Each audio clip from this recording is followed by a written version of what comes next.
Halo, apa kabarnya warga-wargawati penikmat spoiler film? Selamat datang di Abang Film, tempatnya abang-abang nyertain film. Kali ini gue mau nyeritain alur cerita film yang dirilis pada tahun 1997 yang berjudul The Edge. Oke, tanpa banyak ngaco belo lagi, langsung aja kita ke alur cerita filmnya. Film diawali dengan kita diperkenalkan kepada seorang pria kaya raya bernama Charles dan istri mudanya yang bernama Mickey. Juga beserta beberapa orang lainnya yang gua malas nyebutinnya satu persatu ya. Tapi nanti gua sebutin satu-satu namanya, tapi nggak semua sih. Untuk kalian semua ketahui bahwa selain miliarder yang sangat kaya raya, Charles ini adalah orang yang suka sekali dengan membaca yang namanya buku. Segala macam buku sudah pernah dia baca nih. Akibat dari hobinya tersebut menjadikan Charles ini orang yang serba tahu akan segala hal di muka bumi ini. Semua pengetahuan tersebut dia dapatkan tidak lepas dari buku-buku yang telah dia baca. Di sini terlihat Charles dan istrinya Mickey serta beberapa anak buahnya yang mereka ini merupakan grup sebuah fotografi baru saja sampai di sebuah bandara kecil untuk kemudian lanjut ke sebuah desa terpencil yang berlokasi di sekitar area pegunungan, yaitu tepatnya di Gunung Sindur. Di Bogor dong ya? Enggak dong. Sesampainya di Gunung Sindur kita diperkenalkan dengan seorang pria tua pemilik pondok yang bernama Style. Pondok yang dimaksud di sini bukan pondok pesantren ya, tapi pondok penginapan. Kemudian di sini Styles pun berkata nih, jika di sana masih banyak sekali beruang yang sering mengganggu. Kemudian mereka pun disarankan untuk tidak meninggalkan sisa-sisa makanan di dalam pondok, karena yang mana sisa-sisa makanan tersebut dapat memancing seekor beruang untuk datang ke sana. Singkat adegan singkat cerita, bengi pun peteng dan waktu malam hari terasa sangat dingin. Mickey yang sudah berada di tempat tidur meminta Charles membuatkan gemblong goreng crispy untuknya nih. Sebagai suami yang baik, di sini Charles pun kemudian menuju ke Sobong untuk membuatkan Mickey gemblong goreng crispy yang diminta. Tapi ketika Charles lagi motong-motong tomat, dia merasa ada sesuatu yang janggal nih di Sobong tersebut, di mana dia melihat ada sebuah daging bedul yang terbelah secara tidak wajar dan dia mendapati pintu pawon juga tidak terkancing dengan rapat. Charles pun kemudian di sini mengingat perkataan Style nih yang kemarin bilang kalau mereka tuh jangan membuang sisa makanan di dalam pondok, karena itu akan mengundang beruang masuk ke dalam pondok. Kemudian Charles pun segera menutup pintu itu dan secepatnya pergi dari sana. Tapi ketika Charles hendak pergi, ternyata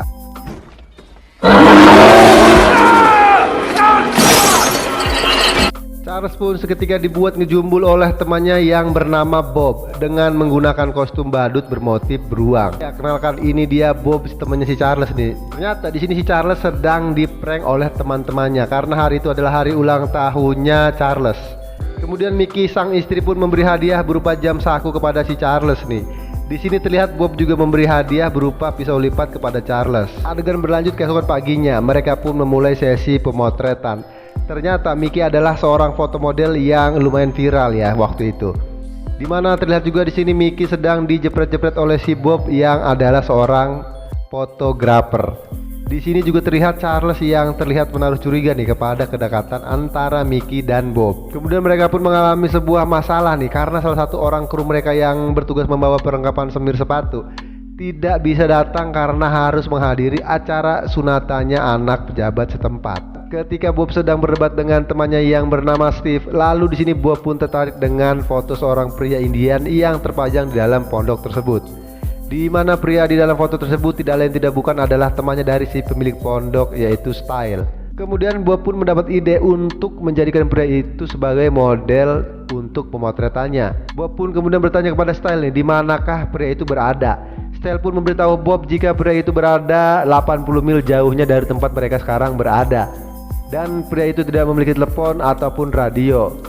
Jadi kalau mau menghubungi pria itu harus datang ke tempatnya berada. Tapi di sini Bob yang tetap ingin menjadikan pria itu sebagai foto modelnya langsung mengajak atau berencana untuk mendatangi pria tersebut. Sebelum berangkat terlihat sang pemilik pondok dan Charles sedang mengobrol-ngobrol di meja depan nih.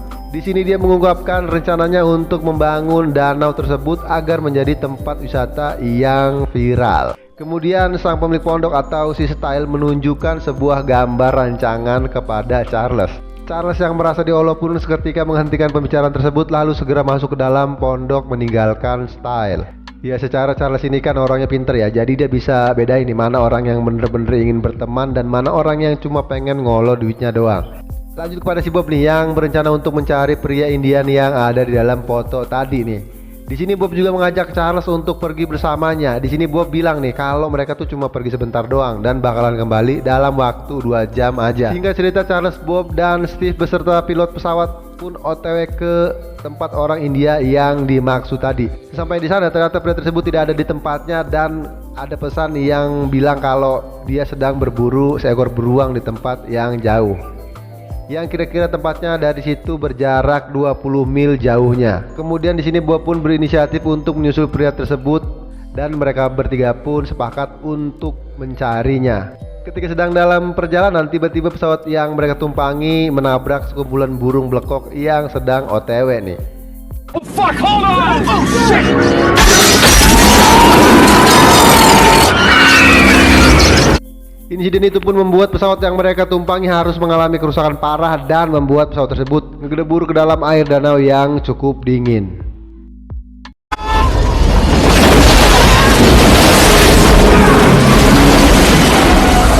Di sini terlihat sang pilot pun langsung meninggal di tempat nih.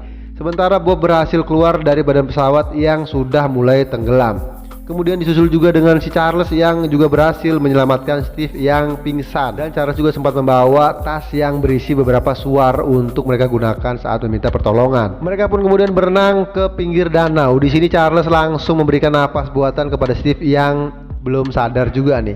Dan tidak lama kemudian Steve pun siluman. Di cuaca yang dingin dan dengan kondisi basah kuyup, Charles mencoba menyalakan api dengan menggunakan korek kayu yang diberikan oleh si Bob. Melihat api yang tidak kunjung menyala sementara mereka sudah kedinginan, membuat si Bob kemudian mengambil suar dari dalam tasnya si Charles. Kemudian Bob pun membuat api dengan suar tersebut.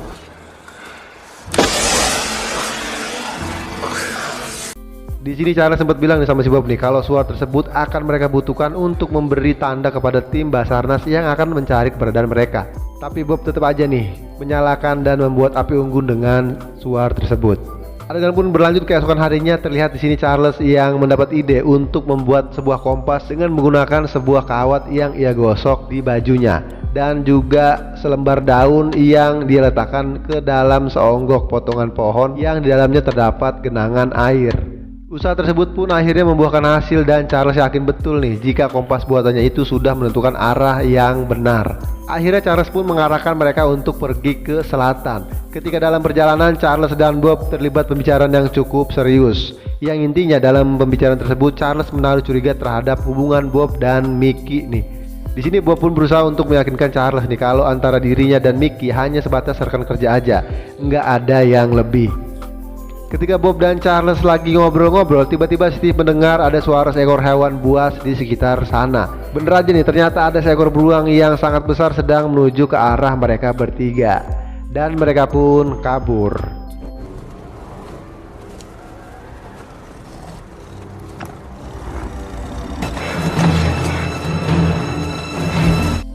Setelah berhasil kabur dari kejaran beruang tadi, kemudian mereka pun sampailah di sebuah tebing curam berair terjun yang sepertinya nih mustahil untuk dilewati. Tapi kemudian mereka pun segera mengangkat sebuah batang pohon kecapi yang tergeletak untuk dijadikan pawotan supaya bisa menyeberang ke seberang tebing. Steve pun berhasil melewati pawotan tersebut, kemudian disusul dengan Bob. Tapi ketika Charles ingin menyeberangi pawotan tersebut, si beruang yang sudah sangat dekat kemudian mengerok-ngerok pawotan tersebut, yang membuat Charles pun terjatuh ke dalam sungai nih dan membuat tas Charles hanyut, yang mana di dalam tas tersebut ada suar yang nanti akan mereka gunakan untuk tanda.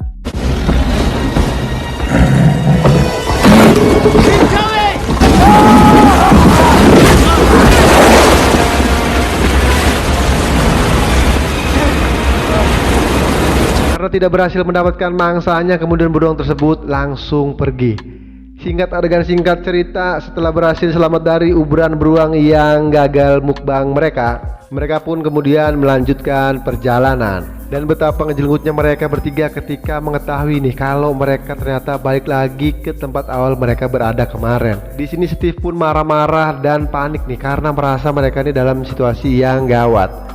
yaitu terjebak bersama seekor beruang dan juga tidak memiliki sedikit pun makanan. Di sini Charles yang bijaksana pun mencoba menenangkan Steve dan menyuruhnya untuk membuat sebuah tombak agar bisa digunakan untuk menangkap ikan. Sementara itu Charles sendiri akan rencek kayu untuk membuat api unggun. Saat Charles sedang rencek, terdengar Steve yang berteriak. Setelah diparanin terlihat Steve yang sudah terluka nih akibat tidak sengaja mengiris kakinya sendiri. Kemudian Charles pun mengikat luka Steve dan menyuruh Bob untuk mengubur sobekan celana Steve yang dipenuhi dengan darah Steve.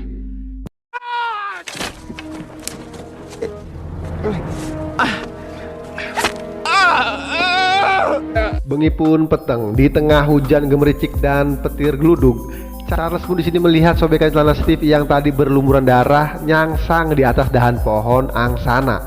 Kemudian Charles bertanya nih kepada Bob, kenapa kok Bob ini nggak ngubur celana tersebut atau sobekan celana tersebut?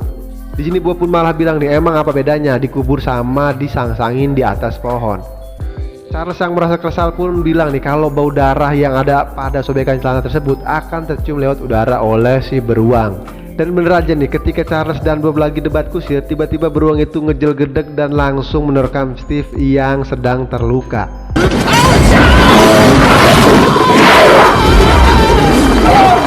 Melihat hal tersebut, Charles pun nggak tinggal diam nih.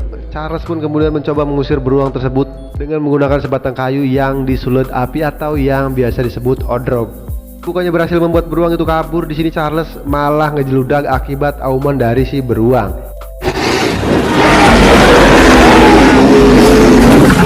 Ini Bob pun bilang ke Charles nih untuk buru-buru pergi dari sana karena mereka ini nggak mungkin gitu ngelawan si beruang itu dengan tangan kosong.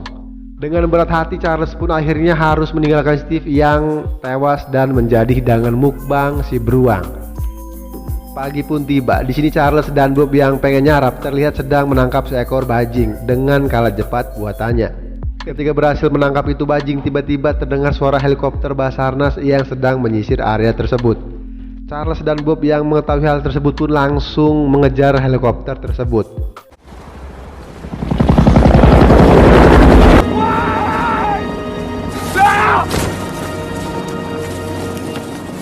Tapi karena keberadaan mereka tidak terlihat, akhirnya mereka pun gagal ditemukan oleh helikopter Basarnas tersebut.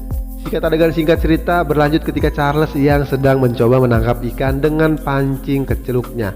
Tiba-tiba Charles dikagetkan dengan beruang yang sudah ngejel-gedeg di hadapannya nih. Merasa terancam, kemudian Charles pun kabur dengan dedelnya. Sampai akhirnya Charles berhasil selamat karena berhasil nyelap di antara batang kayu pohon droak.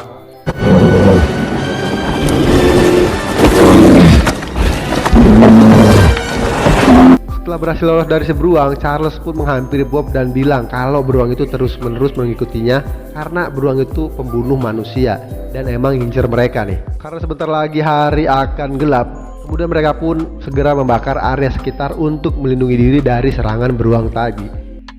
Malam pun datang. Di tengah malam yang lapar ditambah lagi cuaca yang sangat dingin, ternyata beruang yang masih penasaran pun terus mengadang mereka. Akibat hal tersebut membuat Charles mendekel dan memutuskan untuk membunuh si beruang tersebut. Adegan berlanjut keesokan harinya nih, dimana terlihat Charles dan Bob yang sedang rencek kayu, yang mana kayu-kayu tersebut akan mereka gunakan sebagai tombak untuk membunuh si beruang. Kemudian mereka pun memancing si beruang dengan menggunakan darah mereka sendiri. Adegan pun berlanjut ketika beruang itu datang nih. Kemudian Charles dan Bob perlahan-lahan terus memancing supaya si beruang itu berada di titik di mana jebakan akan diluncurkan. Tapi ketika beruang itu berhasil dipancing dan jebakan pun meluncur, jebakan tersebut hanya mengenai sedikit dari bagian tubuh si beruang dan tidak berakibat fatal nih.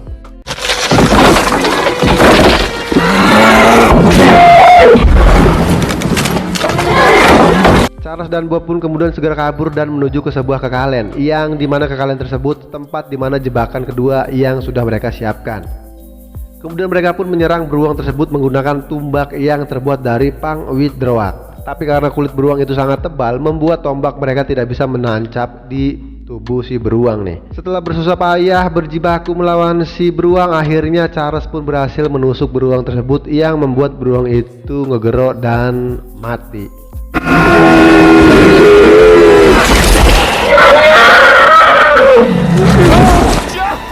Karena udah lama nggak makan apapun, akhirnya mereka pun mukbang daging beruang.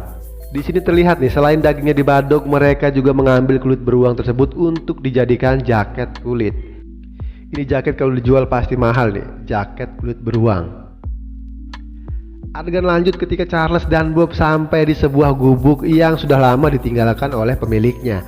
Terlihat Charles menemukan sebuah jebakan beruang yang terpasang di depan gubuk tersebut. Sementara Bob sendiri sedang memeriksa ke dalam gubuk tersebut, dan Bob menemukan sebuah bedil laras panjang dan satu botol ciu.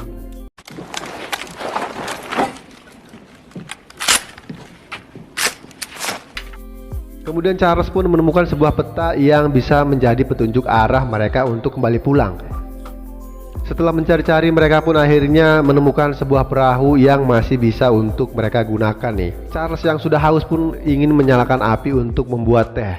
Namun saat Charles akan menyalakan api untuk ngindel banyu panas, di sini Charles yang bermaksud menggunakan kertas di kotak jam tangan pemberian Mickey untuk urup-urup tidak sengaja melihat struk belanjaan dari Alfamart. Setelah dibaca ternyata baru diketahui nih bahwa jam saku yang dibeli oleh Mickey untuk hadiah ulang tahun kemarin itu dibeli bersama dengan pisau lipat yang juga diberikan Bob untuknya. Yang bikin Charles mendeg-deg lagi, ternyata di dalam struk itu Mickey juga memberikan Bob sebuah jam tangan yang bertuliskan kata-kata yang bikin hati Charles mendekel luar biasa. Ternyata kecurigaan Charles selama ini terbukti benar nih, kalau Mickey istrinya itu sudah sering ditanjeni oleh si Bob. Karena penasaran, Charles pun meminta Bob untuk menunjukkan jam tangannya. Di sini terlihat nih Bob yang sudah menyadari kalau pertanjenannya dengan si Mickey itu sudah diketahui oleh si Charles. Kemudian Bob pun bilang nih kepada Charles, alasan si Mickey ini mau dikawini Charles itu karena cuma Charles ini orang yang banyak duit dan punya banyak ternak lele. Kemudian Bob pun menodongkan bedil ke arah Charles dan berencana untuk segera menghabisi Charles, supaya bisa leluasa bertanjenan dengan si Mickey dan juga menguasai semua pekaya yang dimiliki oleh Charles. Tapi ketika Bob akan membedil si Charles, tiba-tiba Bob kejeblos ke dalam jebakan beruang yang tadi ditemukan oleh si Charles. Yang memang si Charles ini sengaja nih mancing si Bob untuk berdiri tepat di atasnya. Charles, don't! Be careful of the deadfall. Tapi lagi-lagi di sini kita dibuat takjub sama kebesaran hatinya Charles nih, karena walaupun sudah dikhianati oleh si Bob, tapi di sini Charles tetap mencoba untuk menolong Bob yang kakinya tertancap tombak.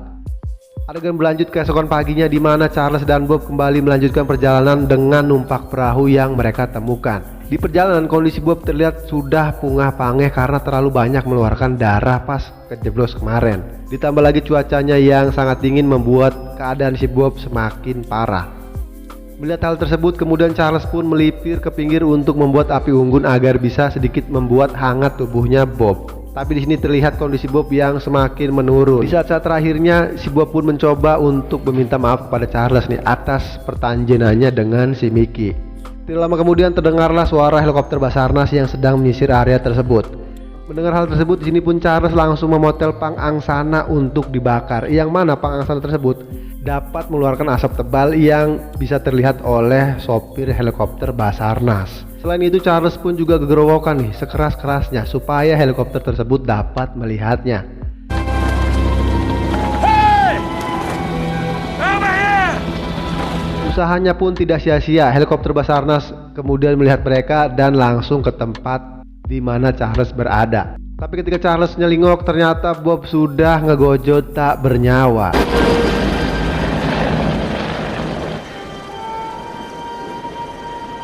Akhirnya setelah berhari-hari berjuang untuk bertahan hidup di alas, Charles pun bisa kembali pulang. Sampailah kita di adegan terakhir di film ini, yang mana terlihat Charles yang berhasil ditemukan sudah kembali ke pondoknya Style. Charles juga membawa serta Bob yang sudah ngegojot tak bernyawa dengan cara diberongkos menggunakan bed cover Milo.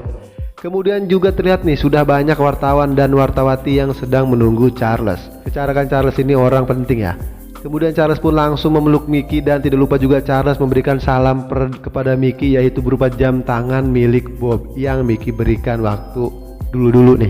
Dimana seperti yang penonton dan sutradara tahu, bahwasanya jam tersebut adalah pemberian Mickey untuk Bob sebagai hadiah karena mereka sudah melakukan pertanjenan yang tidak seharusnya mereka lakukan, alias selingkuh ya. Kemudian saat ditanya oleh wartawan bagaimana teman-temannya bisa pada meninggal, di sini kita lagi-lagi dibuat kagum dengan kebesaran hatinya si Charles yang mengatakan jika teman-temannya tewas karena mencoba untuk menyelamatkannya. Padahal seperti yang kita semua tahu ya, itu malah kebalikannya. Film pun the end. Contoh baik yang bisa kita tiru dari sosok Charles adalah dengan berbesar hati akan bisa membuat kita ikhlas dalam menjalani kehidupan yang sulit ini. Dan dengan usaha yang gigih bisa membuat kita mendapatkan hal yang bahkan mungkin tidak pernah kita bayangkan. Dan seperti pepatah bijak yang pernah dikatakan oleh seorang operator kora-kora dari Bulgaria yang bunyinya, hidup itu seperti roda yang terus berputar, kadang di atas kadang di bawah. Tapi yang juga harus kita ingat kalau posisi roda itu ada di belakang dan ada di depan. Jadi kalian tinggal pilih nih, mau berputar di bagian belakang atau mau berputar di bagian depan. Ngomong apa ya? Terima kasih dan selamat belanja.